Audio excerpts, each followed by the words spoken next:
भवानी संकटनाशन संकटाष्टकम् श्री गणेशाय नमः। ओं नारद उवाच जैगीषप्यमुनि श्रेष्ठ सर्वज्ञ सुखदायकम् आख्यातानि पुण्यानि सुतानि त्वत्प्रसादतः।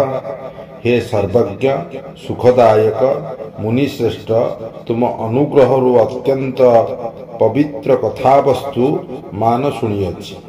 न तृप्तिमधिगच्छामि तव वागमृतेन च वदस्येक महाभाग संकटाख्यानमुत्तमम्। हे महाभाग, तुमर अमृत तुल्य वचन रे मु तृप्ति लाभ करि नाही, तेणु गोटिए उत्तम संकट नाशन स्तोत्र कह। इति तस्य वचः श्रुत्वा योगी सभ्य अब्रवीतः संकटनाशनं स्तोत्रं शृणु देवर्षि सत्तमाः। तांकर ए कथा सुनी जैविषज्ञ कहिले, हे देवर्षि, श्रेष्ठ संकटनाशन स्तोत्र शुण। द्वापरे तु पुरा ब्रूते भ्रष्ट राजा युधिष्ठिरः भातृभिः सहितो राज्य निर्विदं परमंगतः। द्वापर युगरे पूर्व कथित अनुसारे भातृमानकर सहित राजा युधिष्ठिर राज्यभ्रष्ट होई अत्यंत दुखित होई पड़िथिले। तदानीं तु ततः काशीपुरं जातो महामुनिः मार्कण्डेय इति ख्यात महर्षि श्री महार्जसाः।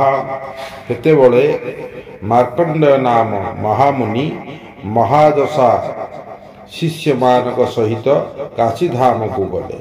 तं दृष्ट्वा स समुद्धाय प्रणिपत्य सुपूजितः किमर्थं म्लानवदन एतत्त्वं निवेदय।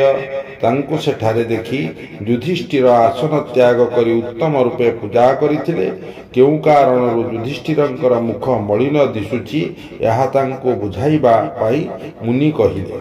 युधिष्ठिर वाच संकटष्टमे महत् प्राप्त मेता दुग्गोदनं ततः एतन्नि निवारण पायं किंचित ब्रूहि मुने मम। मु घोर कष्टरे सम्मुखीन होई जाइछि प्रभु, एणु मोर मुखमंडल मलिन होई जाउछि। तेणु हे मुनि, मोर एही कष्ट निवारणर कौनसी उपाय कह। मार्कण्डेय उवाच आनंद कानने देवी संकटा नाम विश्रुता वीरेश्वरतर भागे पूर्वं चंद्रेश्वरेश्वर च। वीरेश्वरंकर उत्तर भागरे एवं चंद्रेश्वरंकर पूर्वरे आनंद कानन नामक स्थान रे संकटा नामरे अति प्रसिद्ध देवी अवस्थान करन्ति। शृणु नामष्टकं तस्या सर्वसिद्धिकरं नृणाम् संकटा प्रथम नाम द्वितीयं विजया तथा।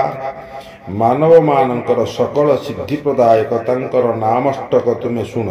तांकर प्रथम नाम संकटा एवं द्वितीय नाम विजया, तृतीयं कामदा, प्रकृतं चतुर्थं दुःखहारिणी, सर्वाणि पंचमं नामं षष्ठं कात्यायिनी तथा। तृतीय नाम कामदा, चतुर्थ दुःखहारिणी, पंचम सर्वाणि, षष्ठ कात्यायिनी नाम, सप्तमं भीमनयना सर्वरोगहराष्टमं नवानामाष्टकं इदं पुण्यं त्रिसन्ध्यं स्वधयान्वितः।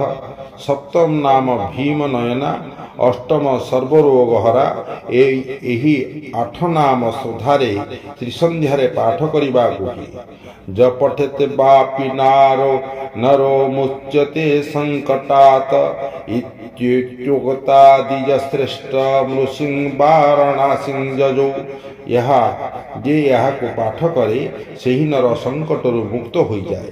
क्षत्रिय श्रेष्ठ युधिष्ठिर को यहा कही ऋषि वाराणसी को चली गले। इति तस्य वचः श्रुत्वा नारद हर्षनिर्भर तत संपूजितं देवी वीरेश्वर समन्वितं। नारद यही कथा सुनी आनंदित होई वीरेश्वरंकर सहित संपूजिता देवी को प्रणाम कले। भुजेष्टु दशहाभिजुगुतालोचन त्रयभूषितं माला कमण्डलुजुगुता पद्मशंख गदायुतं त्रिशूलडम्बरूधरं खड्गचर्म विभूषितं वरदाभयहस्तं तं प्रणम्य विधिनन्दन। दशभुज युक्ता लोचन त्रयरे भूषिता माला कमंडल गदा पद्म शंख युक्ता त्रिशूल डम्बरो धरिथिबा खड्ग चर्म विभूषिता वर एवं अभयहस्ता देवी को प्रणाम कले। वारत्रयं गृहीत्वा तु तत विष्णु परम जजौ ये तस्तास्तस्य पठनं पुत्रं पौत्र विवर्धनम। यही स्तोत्र पाठ करी से वैकुंठपुर को चली गले। यही स्तोत्र जे पाठ करे ताहार कुटुंब पुत्र पौत्र रे उन्नति होइथाय। संकट नाशनं चैव त्रिशूलेकेषु विस्तृतं गोपनीयं प्रयतेन महाबंध्या प्रसूतिकृत। संकट नाशन त्रिभुवन प्रसिद्ध यही स्तोत्र वचन बंध्या को जननी करी देइथाय। यही स्तोत्र अत्यंत गोपनीय अटे। इति श्री पद्मपुराणे संकटनाशन संकटाष्टकं संपूर्णम्। ओम नमो भगवते श्री वासुदेवाय नमः। ओम नमो भगवते दुर्गादेव्यै नमः।